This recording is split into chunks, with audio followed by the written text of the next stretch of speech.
每年喺美國舉辦嘅 HDR 智能家居與視聽電子展覽會咧，係世界規模最大、最專業嘅智能家居及視聽系統展會之一嚟嘅。而未來家居影音科技有啲咩最新發展呢？我哋就好開心可以邀請到 HDR 技術委員會主席 Peter 同我哋分享一下。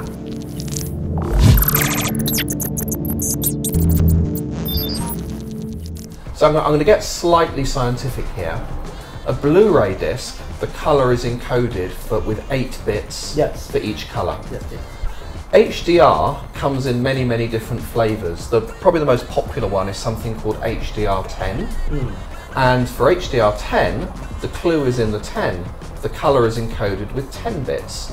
So it gives us more information for the bright stuff and more information for the shadows. But the display device needs to understand that. So it's only if your source device can output HDR and your display device can read HDR that you will get that high dynamic range effect. Probably the best HDR at the moment is something called Dolby Vision. And Dolby Vision does 2 things differently to HDR10.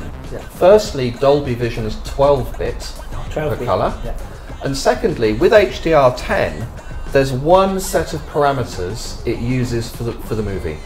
One set of HDR parameters it uses for the movie. With Dolby Vision, the parameters can change for every single frame. Every single frame? Every single frame, they can have different dynamic range metadata to tell the display device to decode that slightly differently. So a Dolby Vision picture is a lot more information. And because of that, it's much harder to transmit.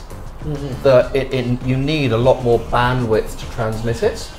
And if you have a Dolby Vision compatible display, mention those in a second, and you have a Dolby Vision compatible player, and you're sending that at 4K, and you're sending that at 60 frames per second, you are really going to be pushing the transmission capability of that HDMI cable.